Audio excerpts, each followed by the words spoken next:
Nel primo episodio di questa serie avevo messo sul piatto circa 7.000 euro. Dopo la prima Game Week ero già arrivato intorno agli 8.000. Poi la serie si è interrotta, ma io ho continuato a giocare, a comprare carte e soprattutto a tenere traccia di tutto quello che succedeva. Alla fine della stagione, tra gallerie e vault, ho speso quasi 15.000 euro. Quanto sono riuscito a recuperare attraverso le soglie, le leaderboard e le vendite? Quali sono stati i campionati migliori? Dove ho completamente buttato i soldi? E soprattutto, quanto ho guadagnato davvero su Sorare? Oggi, finalmente, facciamo tutti i conti. Amiche e amici di YouTube, ben ritrovati sul mio canale per un altro video a tema Sorare. Come vi anticipavo, questo rappresenta sostanzialmente l'episodio finale di una serie che avevo cominciato all'inizio della stagione. L'idea era quella di raccontare qui su YouTube tutta la mia avventura su Sorare, la costruzione della galleria, gli acquisti, le strategie, le competizioni e naturalmente tutti i risultati ottenuti durante l'anno. Poi per motivi personali non ho avuto il tempo necessario per continuare a produrre questa serie con la regolarità che avevo immaginato. Il progetto su YouTube si è quindi interrotto, ma il mio percorso su Sorare è proseguito normalmente. Ho continuato a giocare, comprare, preparare le competizioni e tenere traccia di tutto quello che succedeva. Gran parte di questa avventura, come saprete, l'ho raccontata quotidianamente sulla piattaforma Viola. Quindi, se ancora non mi seguite su sono live praticamente tutti i pomeriggi. Parliamo di Sorare, prepariamo le line-up, analizziamo le novità e seguiamo insieme tutto quello che succede sulla piattaforma. In più ho anche un gruppo Telegram con una community di più di 1000 persone, potete trovare il link in descrizione e penso che in vista dell'inizio di Sorare 27 può essere sicuramente un posto utile per fare domande, chiedere consigli, confrontarsi con gli altri manager e cercare di iniziare la nuova stagione nel modo migliore. Oltre a questo in descrizione trovate anche tutti i link che mi riguardano. Ma torniamo al video. Anche se non sono riuscito a raccontare l'intera stagione attraverso la serie originale, mi sembrava obbligatorio realizzare almeno questo episodio finale. È molto facile mostrare un acquisto riuscito, una bella reward oppure una settimana particolarmente fortunata, cosa che tra l'altro ho fatto su X. Molto più interessante però è arrivare alla fine dell'anno, prendere tutti i dati e capire realmente com'è andata. Questo è il file che conoscete, che avevo presentato nel primo episodio della serie, nel quale ho raccolto tutto il percorso della mia stagione. La prima cosa importante da spiegare è come sono stati inseriti i dati. Tutti gli acquisti sono stati registrati manualmente uno per uno durante la stagione intera. Il prezzo presente nel file è sempre quello che ho realmente pagato, con eventuali sconti e promozioni già applicate. Per fare un esempio molto semplice, se una carta aveva un prezzo di 80 euro, ma attraverso una promozione ho ricevuto uno sconto di 40 euro, all'interno del file questa carta risulta pagata 40 euro. Non mi interessa il prezzo teorico della carta, mi interessa quanto denaro ho effettivamente utilizzato per acquistarla. Per quanto riguarda invece i risultati, durante la prima metà della stagione avevo inserito praticamente tutto a mano. Segnavo soglie, reward e essenze e dividevo i premi tra i giocatori che avevano contribuito ad ottenerli. Nel corso dell'anno però sono stati creati alcuni strumenti automatici che all'inizio della stagione non esistevano. Ho quindi completato e verificato il resoconto utilizzando questi siti terzi. Uno dei più utili è sicuramente Sorare Score, di cui vedrete anche degli screen durante il video. Sorare Score permette di ricostruire tutta l'attività della galleria e di avere una visione molto interessante dei risultati delle soglie, delle leaderboard e delle arene. Per questo video quindi utilizzerò due fonti. Dal mio file prenderò la spesa e le vendite, perché tutti gli acquisti sono stati inseriti manualmente e sono già comprensivi degli sconti realmente utilizzati. Da Sorare Score prenderò invece i dati definitivi del gameplay, soglie, leaderboard, arene. In questo modo possiamo avere il resoconto più completo possibile senza dipendere dal conteggio manuale che avevo interrotto durante la stagione. Un'altra precisazione importante riguarda la valuta. La maggior parte dei miei acquisti è stata effettuata utilizzando Ethereum. Nel video però mostrerò tutto in euro. Se vi dicessi di aver pagato una carta 0,15 oppure 0,20 ETH, molte persone non riuscirebbero a capire immediatamente il peso reale di quella cifra. Parlando in euro diventa molto più semplice confrontare acquisti, premi e risultati e soprattutto rendersi conto del capitale utilizzato. C'è infine il discorso del vault, la cassaforte. Durante la stagione il mio vault non ha avuto sempre lo stesso livello. Ho completato progressivamente e quindi il boost attribuito alle vittorie nelle leaderboard è aumentato con il passare delle settimane. Alcuni premi hanno ricevuto per esempio il 13%, altri il 14%, poi il 15% e così via. Nel resoconto di Sorare Score è già stato calcolato il boost reale che possedevo nel momento esatto di ogni singola vittoria. Non è stato quindi applicato un 20% fisso a tutti i premi. Ogni reward è riportato con il boost effettivo che avevo in quella Game Week. Questo ovviamente riguarda solo le leaderboard. Le soglie non ricevono il boost della cassaforte e vengono quindi conteggiate con il loro valore normale. Fatte tutte queste precisazioni possiamo finalmente iniziare con i numeri. Partiamo subito dal dato principale. Per costruire le gallerie dei vari campionati ho speso complessivamente circa 13.951 euro. A questi bisogna aggiungere 976 euro utilizzati per il vault. L'esborso complessivo della stagione arriva quindi a circa 14.927 euro. Non so perché io continuo a dire circa, ma la cifra è quella. Durante la stagione ho inoltre venduto carte per un totale di circa 890 euro. Anche qui possiamo entrare direttamente nel dettaglio attraverso il file e vedere da quali campionati sono arrivate le vendite e quali carte sono riuscito a rivendere. A questo punto passiamo da quanto speso a quanto la galleria è riuscita a produrre attraverso il gameplay. Il cash complessivo generato durante la stagione è stato 9.757 euro. La cosa più interessante però è la divisione tra quello che arriva dalle line-up e quello che arriva dalle Strix, quindi quello che arriva dalle classifiche, dalle leaderboard e quello che è arrivato dalle Strix. Dalle line-up, quindi dai risultati ottenuti nelle leaderboard, ho generato 1.800 euro. Dalle Strix, quindi dalle soglie, ho generato invece 7.952 euro. Ovviamente la differenza è enorme e conferma perfettamente una cosa che ho percepito durante tutta la stagione. Il vero motore economico della mia galleria sono state le soglie. Le leaderboard hanno dato soddisfazione, hanno prodotto alcuni premi importanti e naturalmente hanno contribuito al risultato. Ma il valore principale è arrivato dalla continuità con cui sono riuscito a completare le Strix. Sorare Score ci permette anche di vedere l'evoluzione mensile del cash. La stagione non è stata lineare. Ci sono stati mesi molto più deboli e altri nei quali il valore generato è aumentato in maniera molto evidente. In particolare si vedono picchi molto forti nella parte iniziale della stagione e soprattutto tra aprile e maggio. Ed è interessante proprio perché nella seconda parte dell'anno avevo iniziato a schierare le squadre utilizzando un metodo molto più strutturato. Arriviamo quindi a una delle parti che considero più importanti di tutto il resoconto, le soglie. Il totale ottenuto attraverso le Strix è stato di 7.950 euro, come vi ho detto prima. Questa schermata è molto utile perché ci fa vedere anche da quale competizioni è arrivato questo valore. La competizione migliore è stata la Bundesliga con 2.270 euro. Al secondo posto troviamo la Liga con 1.659 euro. Subito dietro c'è la Premier League con 1.555 euro.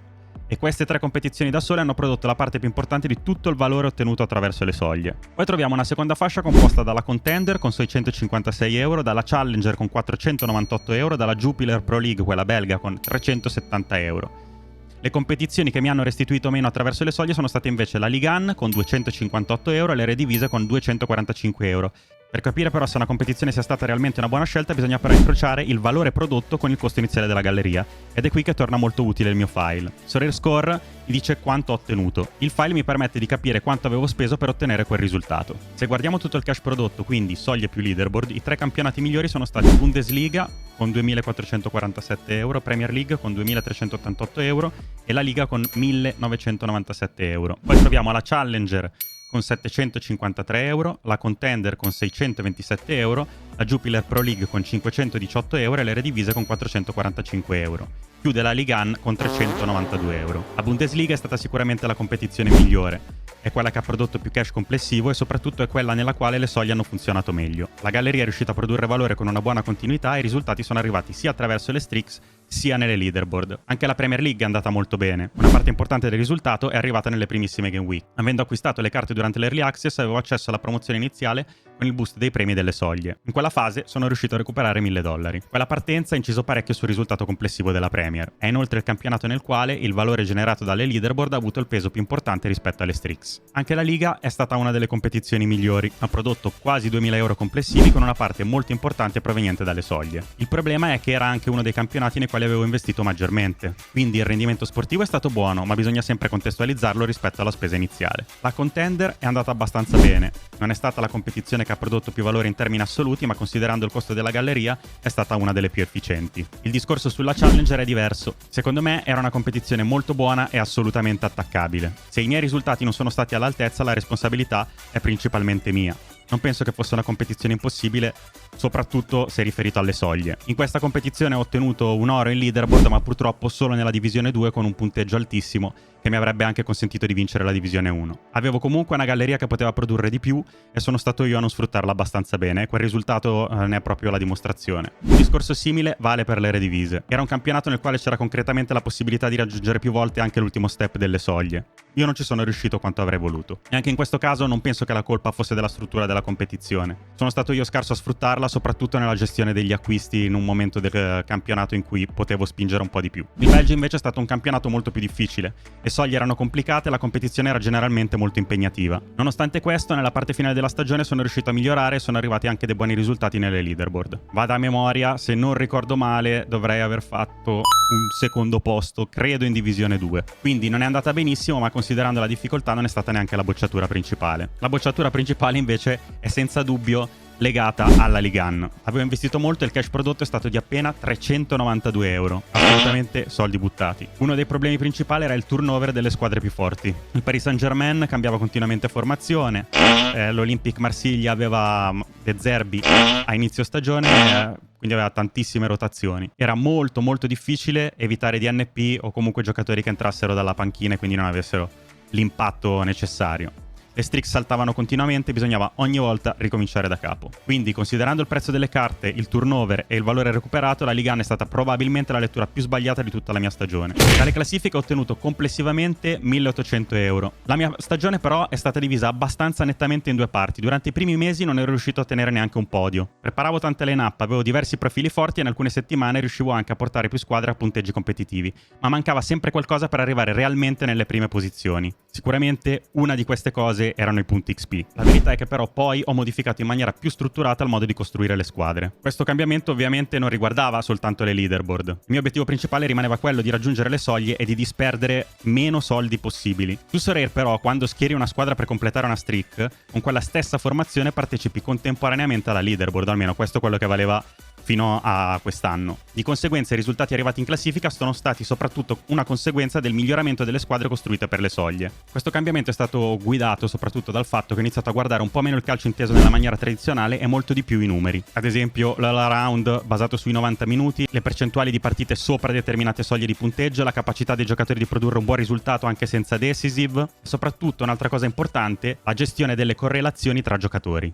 Un'altra cosa che ho migliorato è stata la distribuzione dei giocatori sulle varie squadre, sui vari slot, cercando di avere 4 slot che fossero complementari tra loro come idea di profili da inserire dentro. E questo cambiamento mi ha aiutato decisamente a migliorare i risultati. Tra l'altro la differenza tra la prima e la seconda parte della stagione si vede anche nei grafici di Sorare Score. Nel giro di circa un mese sono arrivati 3 podi. Il primo posto che vi dicevo prima in Challenger e 2 secondi posti, adesso non ricordo quali. A questi si sono aggiunti anche un 7° posto e un 16° posto e altri piazzamenti interessanti. Questo non significa assolutamente che abbia scoperto il metodo infallibile per vincere su Sorare in quel mese. La varianza resta comunque enorme. Basta un gol subito, un rigore sbagliato, un cartellino oppure un infortunio per trasformare una grandissima settimana in una settimana completamente anonima. Però è interessante vedere come un metodo più coerente abbia prodotto risultati decisamente migliori rispetto ai primi mesi della stagione. Adesso sono perfettamente in grado di vedere delle formazioni, anche non mie, e capire se un risultato non è arrivato, quale sia la motivazione di quel risultato mancato, senza dare un'interpretazione calcistica, ma solamente guardando i profili dei giocatori. E questo è un lavoro che si può fare sia prima che dopo lo svolgimento della GV. Sono dei parametri che restano quelli e non cambiano. Guardando comunque la stagione nel suo complesso, una delle cose che penso di aver gestito abbastanza bene è stata la costruzione complessiva della gallery. Ho imparato a gestire meglio le collezioni, a riconoscere le finestre d'acquisto e a sfruttare le promozioni. Io arrivo comunque dalla compravendita, però all'inizio della stagione ho cercato di forzarmi per spendere in situazioni in cui non avrei speso e adesso penso di essere un po' più bravo a capire quando è necessario avere una mente un po' più allenata alla spesa e a non guardare troppo quanto può salire o scendere il prezzo di quella carta, e quando invece è necessario, quali sono le situazioni in cui ha senso ragionare da trader, tra virgolette, quindi non andare a spendere troppo per una carta che non ha tutta quell'importanza e tutto quel potenziale, perché è lì che si gioca la battaglia principale. Capire quando entrare su una carta e quando invece aspettare può cambiare parecchio il prezzo medio pagato e di conseguenza il rendimento complessivo della galleria. Un'altra cosa importante è stata la gestione delle combinazioni tra carte classic e in season, ovvero non basta avere i giocatori più forti, bisogna anche poterli utilizzare insieme. Questa è una cosa che nella prima fase della stagione mi ha un po' bloccato. Vi faccio un esempio a caso. Se possiedo Harry Kane e Luis Diaz solamente in versione classic e non ho neanche una coppia in season, in determinate competizioni potrei non riuscire a schierarli insieme. E questa cosa qua ovviamente è fortemente limitante. Quindi, ad esempio, in questa situazione la spesa per avere uno dei due in season, potete sostituire con Olise, cioè insomma non soffermatevi sul nome dei giocatori ma sul concetto, la spesa per avere un top in season che comunque ti permette una combinazione forte, con una correlazione forte, è una spesa da affrontare, anziché risparmiare su quelle carte perché poi magari la in season scende troppo velocemente di prezzo o la state pagando troppo. E qua entra fortemente nel video il tema Early Access, che è un qualcosa che dobbiamo affrontare anche adesso perché inizia Sorare 27. E vi posso dire che ho pagato troppe carte, molto più di quanto avrebbero poi realmente restituito. Per cercare di risparmiare sul prezzo dei giocatori top ho acquistato anche molte carte medie. L'idea era completare rapidamente i 4 slot e avere tante soluzioni disponibili. Il problema è che le carte medie durante l'early access sono spesso fortemente sovrapprezzate. Cioè magari una carta ti costa 100 euro e ne vale in realtà 10, esagero, però in alcuni casi li abbiamo visti. Perdono molto rapidamente valore e oltre a questo rischiano anche di abbassare la qualità delle line-up. I giocatori top costano molto di più, ma tendono a perdere meno valore durante l'anno e soprattutto hanno molta più possibilità di restituire valore attraverso soglie e leaderboard. Quindi se si decide di entrare subito, secondo me ha molto più senso farlo in maniera veramente aggressiva sui top e lasciare perdere molte delle carte utilizzate soltanto per fare da riempitivo. L'esempio nel mio caso più evidente è il Valencia, una squadra che ho pagato tantissimo per fare la collection, cioè tantissimo rispetto al reale valore, e non mi è servita a niente, erano proprio soldi buttati letteralmente nel cesso. Era un tappabuchi che mi serviva per riempire il quarto slot della liga e spammare una squadra anche lì, ma alla fine quello che ho speso non mi è mai tornato indietro, né nelle prime settimane con i bonus, né successivamente. Qua, se mi chiedete quale sia l'alternativa, è molto facile, bisogna aspettare, come hanno fatto dei manager che conosco, aspettare un momento migliore dell'anno che non arriva neanche troppo tardi, perché potrebbe essere ottobre-novembre, e lì magari andare a comprarsi tutte delle carte medie o delle carte da collezione che possono migliorare le percentuali sui nostri top, o ci danno la possibilità con l'Anytime Entry che vedremo su Sorare 27 di andare a riempire degli slot temporali di gioco su magari delle soglie basse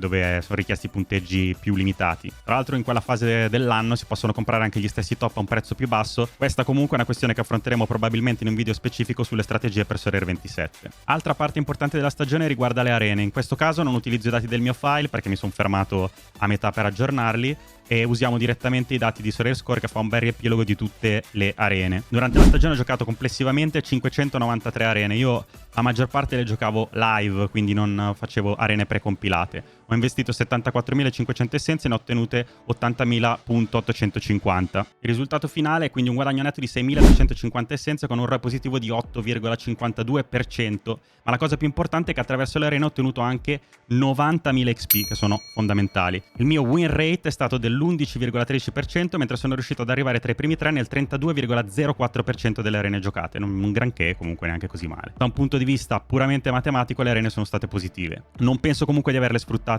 bene quanto avrei potuto. Conosco manager che fanno anche il 40-50% di ROI, e quindi con una galleria ampia e completa come la mia avrei potuto ottenere sicuramente un rendimento superiore, magari non so, intorno al 20-25%. Ovviamente questi numeri non sono replicabili da tutti, serve una gallery comunque di qualità con tante carte inutilizzate nelle altre competizioni che possono essere messe all'interno dell'arena. Alla fine le arene vi fanno da moltiplicatore d'essenze e soprattutto da farm, quindi da produzione di XP che difficilmente si troveranno in giro su Sorare 27, almeno per quello che stiamo vedendo in questi primi giorni. Chiaramente è un circolo: più essenze riuscite a produrre tramite le arene, più avrete essenze sia per craftare sia per giocare altre arene e quindi continuare a farmare essenze XP. Se guardo ai dati nel dettaglio, le arene beginner, quelle da 100 essenze, sono state leggermente negative, probabilmente perché le giocavo proprio a spam nel weekend, le mettevo dentro anche solo per far giocare i giocatori, per prendere quei pochi XP che si pigliano tramite la partita giocata, e poi perché comunque speri sempre di arrivare quinto o quarto e tirare su XP da quei premi. Mentre la modalità che mi hanno restituito più valore sono state le All Star Arena Limited, ovviamente le Arena Uncapped sempre Limited. Se guardiamo invece attraverso il costo d'ingresso, i ROI che sono stati prodotti, le arene da 100 mi hanno dato un ROI del 3,1%, quindi in pratica non sono servite a nulla. Però qua si parla solo di essenze, ci sono anche gli XP guadagnati. Mentre invece quelle da 250 essenze hanno prodotto un ROI del 17,4%. Quelle da 300 essenze, che ho giocato pochissimo, ne ho fatte 13, hanno prodotto un bel ROI del 43,6%. Il campione è microscopico, quindi vabbè, non significa tantissimo, però quando dovevo spendere di più, evidentemente ero più attento a come schieravo e ottenevo risultati anche migliori. E come vi dicevo, le arene più piccoline le ho spammate forse anche troppo, senza darci troppa importanza. Questo sicuramente è un aspetto che posso migliorare nella prossima stagione. Arriviamo quindi finalmente alla domanda con cui abbiamo aperto il video: quanto ho guadagnato davvero su Sorare? Alcuni hanno mandato avanti anche la barra per arrivare direttamente qui, lo so. Durante la stagione ho speso circa 13.951 euro per costruire la galleria, più 976 per il Vault. Poi anche qui il Vault è un mix tra cose che ho usato per il bonus collezione e le carte che volevo effettivamente mettere nel Vault, però prendiamo questa cifra indicativa. Quindi la spesa complessiva è stata di 14.927 euro. Attraverso il gioco ho generato 9.757 euro, almeno così dicono i dati. Di questi 1.804 sono arrivati dalle leaderboard, 7.952 sono arrivati dalle soglie. Aggiungiamo 892 euro ottenuti dalle carte vendute e quindi il totale recuperato durante la stagione è 10.649 euro. Quindi la differenza è di circa 4.277, togliamo le virgole. In termini percentuali ho recuperato circa il 71,3% di tutto il denaro investito, che è molto meglio di quello che mi aspettavo all'inizio. E ne avevo sicuramente parlato in uno dei video precedenti, dove dicevo che volevo almeno un meno 50% di ROI, sarebbe stato un buon risultato. Però questo cosa significa? Che ho perso definitivamente più di 4.000 euro? Non esattamente. Quello che stiamo calcolando è quanto dell'investimento iniziale sono riuscito a recuperare attraverso vendite, soglie e leaderboard. Le carte che non ho venduto sono ovviamente ancora all'interno della mia galleria e continuano ad avere un valore. Per conoscere una perdita o un profitto patrimoniale reale dovrei valutare tutta la galleria ai prezzi attuali oppure vendere ogni singola carta. E anche una valutazione teorica avrebbe dei limiti perché non è detto che sia possibile vendere tutto immediatamente al prezzo indicato dal mercato. Quindi il dato corretto è questo qua. Durante la stagione ho recuperato attraverso il gameplay e le vendite circa il 71% di tutto il capitale utilizzato, compreso il vault, quindi compresa la cassaforte. Mi rimane ancora da recuperare circa il 29%, ma possiedo ancora tutta la parte della galleria che non è stata venduta. Dal punto di vista del cash generato, quindi, la stagione non è ancora in profitto. Ma non posso neanche dire di aver bruciato 4.277 euro, perché una parte importante del capitale è ancora rappresentata dalle carte presenti sull'account. Per fare un resoconto, la Bundesliga è stata sicuramente la grande promossa, sono andato un sacco di volte a giocarmi l'ultimo step e una volta sono riuscito ad ottenerlo. Poi, molto bene anche la Premier League che è iniziata col botto e la Liga che è finita col botto, con l'ultima soglia recuperata, e la Contender è stata una delle competizioni più efficienti. La Ligue 1 invece è stata sicuramente la bocciatura più netta. Il dato forse più importante di tutta la stagione è che circa l'81% del cash generato dal gameplay è arrivato dalle soglie, quindi qua importante anche per Sorare 27, nonostante le modifiche che poi sono pure peggiorative rispetto alle leaderboard limited. Al di là del risultato economico, questa stagione mi ha lasciato alcune indicazioni molto chiare. La prima è che avere una galleria forte non basta se poi non si possiede un metodo coerente per distribuire i giocatori. La seconda è che un campionato non può essere giudicato sulla base di una o due game week. Per capire realmente se una competizione ha funzionato, bisogna guardare quanto capitale è stato investito e quanto valore è stato recuperato da tutta la stagione. La terza è che ovviamente bisogna tenere traccia di tutto. Senza questo file e senza gli strumenti automatici usciti durante l'anno, probabilmente avrei avuto una percezione completamente diversa del risultato. Anche perché si ricordano molto bene le grandi vittorie, ma si ricordano molto meno le carte pagate troppo, i giocatori rimasti inutilizzati e tutte le streaks fallite per un DNP. Oddio, quelle me le ricordo abbastanza bene. Fatemi sapere nei commenti che cosa ne pensate di questi risultati, fatemi sapere i vostri risultati e come voi calcolate il vostro bilancio su Sorare. Spero che questo video vi sia stato utile, vi ricordo che sono live praticamente tutti i pomeriggi su e che in descrizione trovate anche il link al gruppo Telegram, dove siamo più o meno 1000 persone. Lasciate un like, iscrivetevi al canale e attivate la campanellina per non perdere i prossimi video su Sorare 27. Buon anno!